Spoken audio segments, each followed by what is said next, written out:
우리는 계속해서 히브리서 11장 믿음장을 가지고 믿음의 사람들을 살펴보고 있습니다. 믿음의 사람들은 목표를 향해 앞으로 나아가는 사람들이며 고난 중에서도 포기하지 않고 참고 인내하는 사람들입니다.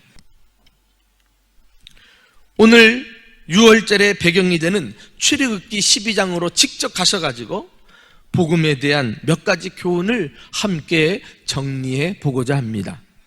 자, 첫째로 복음은 하나님으로부터 시작이 되었다는 것이에요. 다 같이 시작.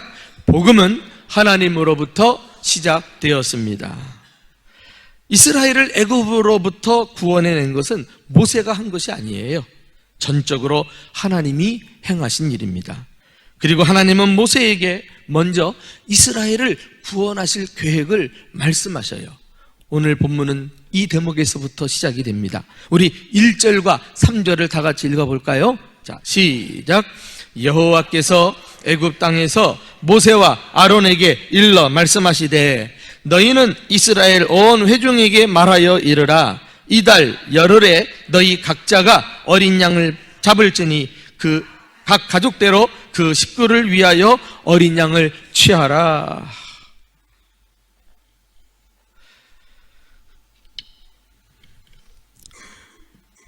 이 말씀을 보면 구원의 복된 소식은 하나님으로부터 시작이 된 것을 볼 수가 있습니다. 그래서 복음은 하나님의 선물인 것입니다. 하나님의 은혜로우신 작품이에요. 사람이 만들었다? 그것은 복음이 아닌 것입니다. 사람으로부터 시작이 된 것은 가짜 복음입니다.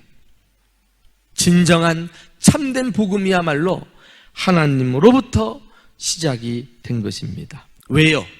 인간은 스스로를 구원할 수 없는 죄인이기 때문에 그래요. 죄인이 자기 앞가림도 못하는데 어떻게 다른 사람을 살릴 수 있단 말입니까? 바다에 빠진 사람을 생각해 보세요. 그는 살아있는 것 같으나 실상은 죽은 목숨입니다. 그가 살을 수 있는 유일한 방법은 외부에서 밧줄을 내려주든지 손을 내밀어 건져줘야지 되는 거 아니겠어요? 스스로는 빠져나올 수 없는 거예요. 구원이 뭐예요? 건져냈다는 것입니다. 이렇게 구원은 하나님 편에서 우리에게 은혜의 손을 내미셔서 우리를 죄 가운데서 건져주신 거, 이게 진짜 구원인 거예요. 인간 스스로 자력으로는 구원이 불가능합니다. 그럼에도 불구하고 세상에는 이 가짜 복음이 판을 쳐요. 이것들은 인간이 만들었거나 진짜를 흉내낸 것입니다.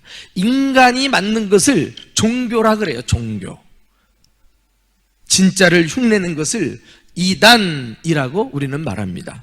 자, 종교가 무엇입니까? 인간이 하나님을 찾아가는 몸부림 아니겠어요? 결코 하나님으로부터 온 것이 아닙니다. 죄인인 인간이 선행으로, 공로로, 자기 의로 어떻게든지 하나님께로 올라가려고 바둥바둥 되는 노력이에요. 그러나 결국 길을 찾지 못하고, 그러면 그럴수록 죄의 수렁에 더 깊이 빠져들어서 고통당하는 게 우리네 인생인 것입니다. 생각해 보세요. 죄인인 인간이 선하면 얼마나 선하고 의로우면 얼마나 의로울까요? 어떤 분은요, 아이고 목사님, 저분은요 법 없이도 사는 사람이에요. 아니, 그분 속을 들여다봤느냐고. 어느 누구도 하나님 앞에 의로운 자가 없어요. 성경은 이렇게 말합니다. 로마서 3장 23절에 모든 사람이 죄를 범하였음에, 죄인이란 말이에요. 하나님의 영광에 이르지 못하더니 그리했어요. 이것이 인생의 한계 아닙니까? 하나님께 도달해 보려고 갖은 노력을 기울이지만 죄인이라는 한계 때문에 구원을 이룰 수 없는 게 우리의 문제인 것입니다. 범죄한 인간이 할 수 있는 일이란 그 수치를 자꾸 치장하고 감추는 것뿐이에요. 세상에 화려한 것들로 따다가 붙여놓습니다. 화려한 경력을 가지고 붙여놔요. 학식을 가지고 붙여놓습니다. 외모를 가지고 붙여요. 또 부를 가지고도 자기 수치를 가려보려고 해요. 여러분, 그러나 이런 인간의 노력이 얼마나 오래 갈까요? 하나님의 영광의 빛 앞에, 그 공의로우심 앞에 드러나면 인간은 모두 쓸모없는 죄인으로 정체가 드러나는 것 아니겠어요? 기억하십니까? 아담과 하와가 타락한 다음에 자신의 죄를 발견하고 그 수치를 가리기 위해서 고작 했던 일은 무화과 나무잎을 따다가 부끄러운 부분을 가렸던 거예요.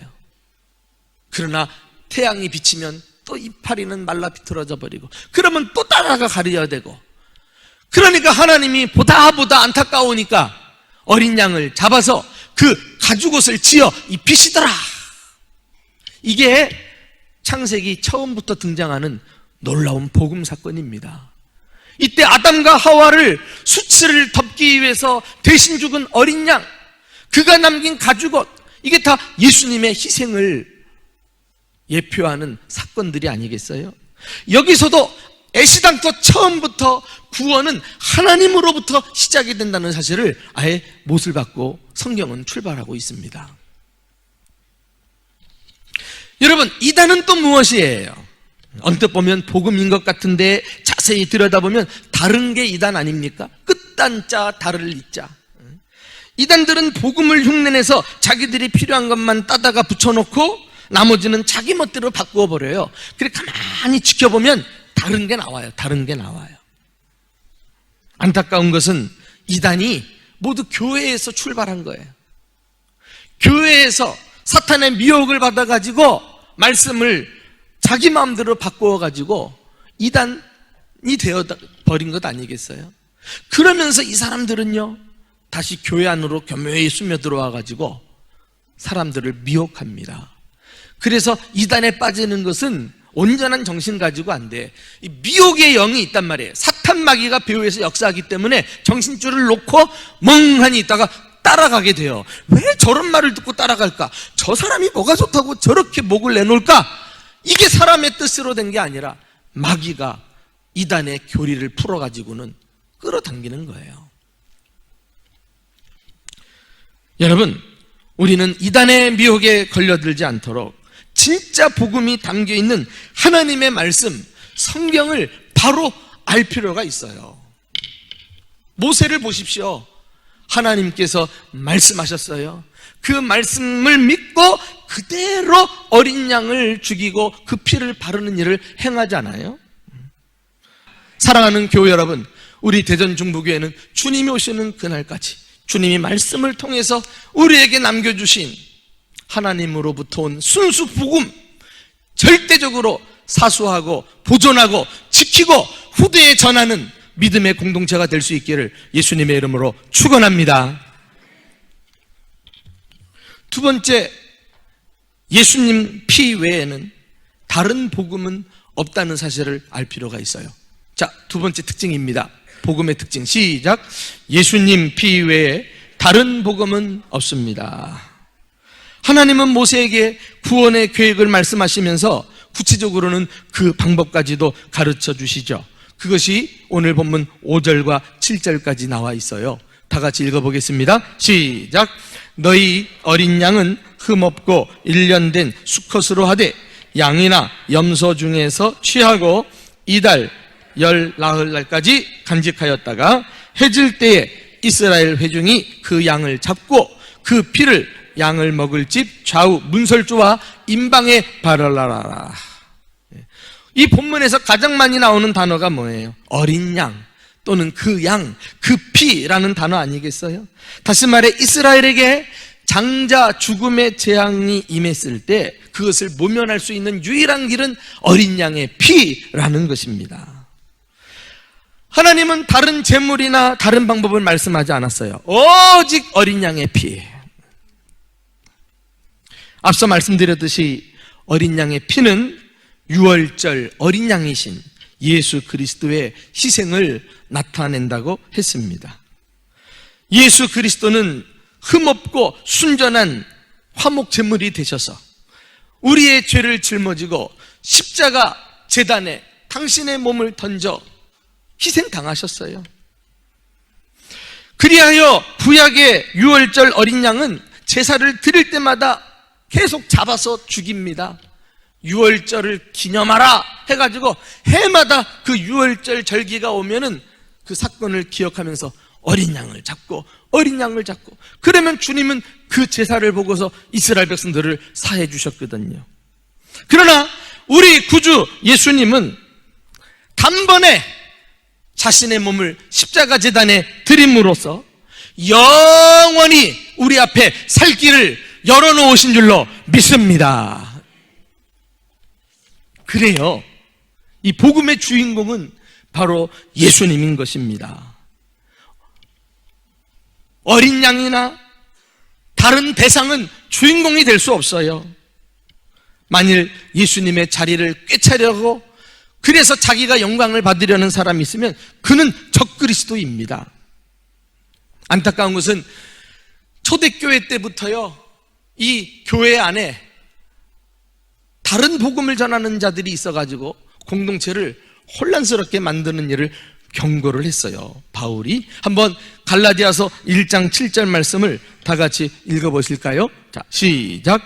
다른 복음은 없나니 다만 어떤 사람들이 너희를 교란하여 그리스도의 복음을 변하게 하려 함이라. 복음은 오직 하나, 그리스도의 복음, 그리고 그리스도의 피가 발라져 있는 복음, 이것만이 진짜 복음이에요. 바른 복음이에요. 그런데 다른 복음을 전해 예수 이름을 빼버리고 다른 것을 대체시켜가지고 믿으라고 하는 걸 왜 쫓아가느냐 말이에요. 서로 사랑하라고 외쳤던 바울은 이 다른 복음에 대해서는 추호도 용납하지 않았어요. 어느 정도로 한번 직접 보실까요? 자, 그 다음 구절이에요. 갈라디아서 1장 8절 다 같이 읽어봅시다. 시작. 그러나 우리가 혹 하늘로부터 온 천사라도 우리가 너희에게 전한 복음 외에 다른 복음을 전하면 저주를 받을지어다. 예. 교회는 어찌든지 예수 그리스도의 복음, 주님의 보혈을 우리가 목숨 걸고 사수하고 이것을 세상에 전파하고 그리고 확신하면서 살아가는 공동체여야 하는 것입니다. 하나님이 우리 대전중부교회 공동체를 보존하셔서 악한 무리들이 교묘하게 다른 복음을 가지고 이 가운데 스며들지 못하도록 하나님이 주님 오시는 날까지 우리 교회를 보존해 주시기를 예수님의 이름으로 축원합니다. 자, 이렇게 예수님이 유일하신 유월절 어린 양이시라면 우리는 이 사실을 믿고 아는 것으로 멈추지 말고 그 예수님과 개인적이고도 인격적인 친밀한 관계를 맺기 위해서 노력해야 돼요. 그게 진짜 믿음이에요. 어느 정도로? 오늘 본문 말씀 보세요. 3절에 너희 각자가 어린 양을 치하라 그랬어요. 각자가 어린 양을 잡아야 돼요. 이 말씀을 통해서 복음은 지극히 개인적인 것을 볼 수가 있습니다. 아내가 믿는다고 남편이 손을 놓으면 안 돼요. 예? 우리 부모 잘 믿는다고 자식들이 그것 믿고 등하냐 하면 안 돼요. 각자가 어린 양이신 예수님을 만나야 한다니까. 또 7절 보면 어린 양의 피를 양을 먹을 집 좌우 문설주와 임방에 바르라 그랬어요. 우리는 이런 말씀을 통해서 복음은 개인뿐만이 아니라 가족에게도 해당된다는 놀라운 사실을 발견하게 됩니다. 한 사람이 예수님을 진실되게 믿게 되면 이제는 온 가족들이 주님을 믿는 일에 관심을 가지고 복음을 전하는 일에 힘을 써야 해요. 그러면 주 예수를 믿으라. 그리하면 너와 내 무엇이 집이 구원을 받게 될 줄로 믿습니다. 이게 복음의 능력이라니까. 복음의 능력이에요. 가문을 구원해. 또 8절에 보면은 그 고기를 불에 구워 무교병과 쓴 나물과 아울러 먹으라 그랬어요. 어린 양을 잡아 피는 문설주에 바르고 그 고기는 구워서 먹는데, 여러분 우리가 음식을 섭취하면 그 내용물이 우리의 뼈가 되고 살이 되지 않아요? 예수님을 상징하는 어린 양 고기를 먹는다는 것은 그것이 우리 몸에 들어와서 예수님과 연합이 되고, 그리고 예수님과 내가 하나가 된다는 놀라운 사실을 암시하고 있는 것입니다. 무교병과 함께 먹어라. 무교병은 누룩이 없는 떡이잖아요. 그만큼 우리 예수님은 흠이 없는 온전한 희생제물임을 나타내요. 쓴나물과 함께 먹으라. 여러분, 우리가 예수님과 하나 되는 이 믿음 생활은 쉬운 게 아닙니다. 고난이 따라요. 그걸 각오하고 믿어야 돼요. 이 사실을 잊지 않기 위해서 쓴나물과 함께 예수님을 상징하는 고기를 먹는 거 아니겠어요? 또 재밌습니다. 9절에 보면은 머리와 다리와 내장을 다 불에 구워서 먹으라 그랬어요. 너무 구체적이에요, 유월절 규례가. 근데 이런 것들이 유월절의 주인이신 예수님과 우리와의 밀접한 관계를 강조하고 있는 표현이라는 사실을 알아요? 우리는 예수님을 따를 때 어느 일부분만이 아니라 온전하게 주님을 따르기를 힘써야 돼요. 머리부터 발끝까지. 내가 주님을 사랑해 보세요. 내가 주님과 친밀한 관계를 맺어보세요. 주님을 온통 닮고 싶어 할걸? 내가 주님의 어떤 것만 닮겠습니다. 그것은 온전한 관계가 아닌 거예요. 머리와 다리와 내장을 다 불에 구워 먹으라. 철저하고도 온전한 믿음의 관계를 우리에게 요구하고 있습니다. 바라기는 예수님의 피가 흐르고 있는 복음을 확신하며 그 복음의 주인공이신 예수님과 인격적인 친밀한 교제를 날마다 누리는 저와 여러분 되시기를 예수님의 이름으로 축원합니다. 마지막으로, 오직 복음만이 구원하는 능력이 있다는 사실을 꼭 기억하시기 바랍니다. 시작. 오직 복음만이 구원하는 능력이 있습니다. 하나님께서 어린 양의 피가 발라진 집마다 그것을 보시고 그게 표시가 돼가지고 멸하지 않으시고 구원해 주실 것을 약속하시지 않았어요? 자, 오늘 본문에 클라이막스가 나옵니다. 바로 13절이에요. 다 같이 읽어보겠습니다. 13절 시작. 내가 애굽 땅을 칠 때에 그 피가 너희가 사는 집에 있어서 너희를 위하여 표적이 되릴지라. 내가 피를 볼 때에 너희를 넘어가리니 재앙이 너희에게 내려 멸하지 아니하리라. 하나님의 이 약속은 오늘날도 유효합니다. 예수님의 보혈이 심령에 발라진 사람은 이미 예수님께서 대신 죄값을 감당하시고 심판을 받으셨기 때문에 죄에서 노임받고 영원히 살게 된 줄로 믿습니다. 모세는 이 복음에 구원하는 능력을 확신하고 하나님의 말씀대로 어린 양의 피를 발랐던 것입니다. 그것을 지켜보는 사람들이 믿음이 없으면 얼마나 손가락질 했겠어요. 아니, 모세가 지금 미쳤나? 이 판국에 어떻게 우리를 위해 구원하려고 좀 노력해보고 방법을 강구할 생각은 안 하고 무슨 어린 양을 잡고 피를 발라? 죽은 것이 우리를 어떻게 살릴 수 있단 말이야? 여러분, 이런 거 매우 익숙하지 않아요? 우리가 복음을 전할 때 교회들을 향해서 세상 사람들이 손가락질하는 소리 아닙니까? 예수 믿는 사람들은 참 이상해. 하여튼 예수쟁이들은 마음이 편협해. 입만 열면 예수 믿으라고 하니까. 세상에 얼마나 좋은 종교들이 많은데 예수만 구원이라고 하니 난 그게 싫어가지고 오히려 안 믿는다고 마음을 탁 닫는 사람들이 있어요. 이 믿음이 없으면 확신을 못해. 그러니 은혜지, 예수 믿는 게. 우리는 이 수많은 질시와 비난과 그리고 손가락질에도 불구하고 오직 예수 그리스도의 복음만이 우리를 구원하는 능력이 있다, 이 사실을 조금도 양보하지 않고 확신 가운데 담대히 선포하는 저와 여러분 되시기를 예수님의 이름으로 축원합니다. 베드로 사도가 그랬어요. 베드로가 뭐라고 외친지 알아요? 베드로전서 1장 18절 19절 우리 한번 보십시다. 시작. 너희가 알거니와 우리 조상이 물려준 헛된 행실에서 대속함을 받은 것은 은이나 금같이 없어질 것으로 된 것이 아니요 오직 흠없고 점없는 어린 양 같은 그리스도의 보배로우신 피로 된 것이니라. 할렐루야. 우리가 대속함을 받은 것, 구원받은 것은 금이나 은으로 되는 것이 아니에요. 학식이나 배경 가지고 되는 거 아니에요.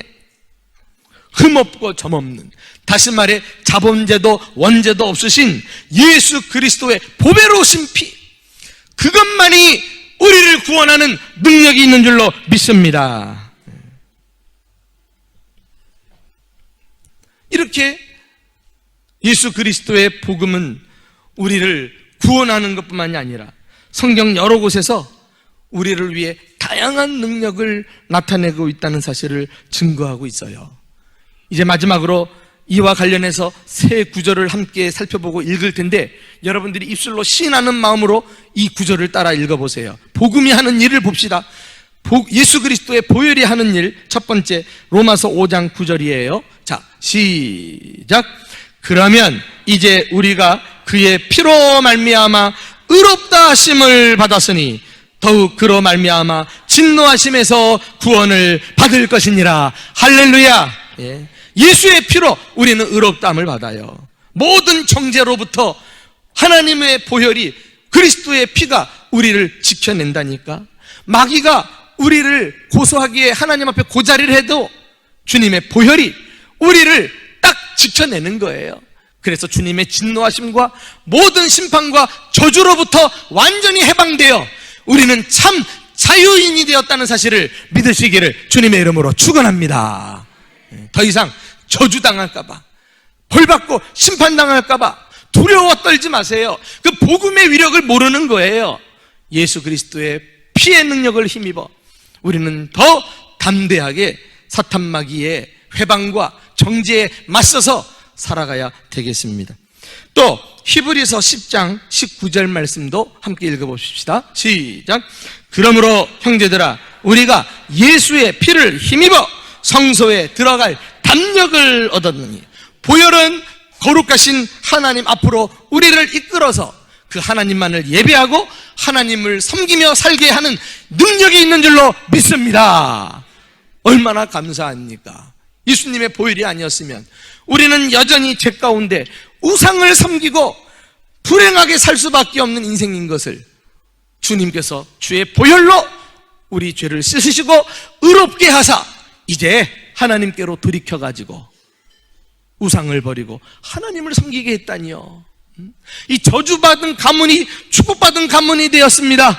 우상을 섬기는 인생이 하나님을 섬기는 멋진 인생이 되었으니 이 복의 근원이신 하나님이 하나님 앞에 나오는 자들에게 아낌없이 복의 복을 부어 주실 줄로 믿습니다. 이게 보혈의 능력이에요. 우리를 축복된 인생으로 살게 하는 능력. 마지막으로 골로새서 1장 20절 또 다 같이 읽어보겠습니다. 시작. 그의 십자가의 피로 화평을 이루사 만물 곧 땅에 있는 것들이나 하늘에 있는 것들이 그로 말미암아 자기와 화목하게 되기를 기뻐하심이라. 복음은, 예수 그리스도의 보혈은 모든 깨어진 관계를 회복시키고 화평과 화목을 누리게 해 주실 줄로 믿습니다. 우리는 믿음의 사람의 또 한 가지 특징을 살펴보았습니다. 그것은 복음을 확신하는 거였어요. 영적으로 혼탁한 시대에 복음이 땅에 떨어지고 교회들마다도 복음이 약화되고 있는 이 안타까운 시대에 복음만이 희망이요 복음만이 해답인 것을 깨닫고 저와 여러분들은 이 복음을 확신하고 복음을 지키고 복음을 전파하는 일에 목숨을 거는 진정한 믿음의 사람들이 되시기를 예수님의 이름으로 축원합니다.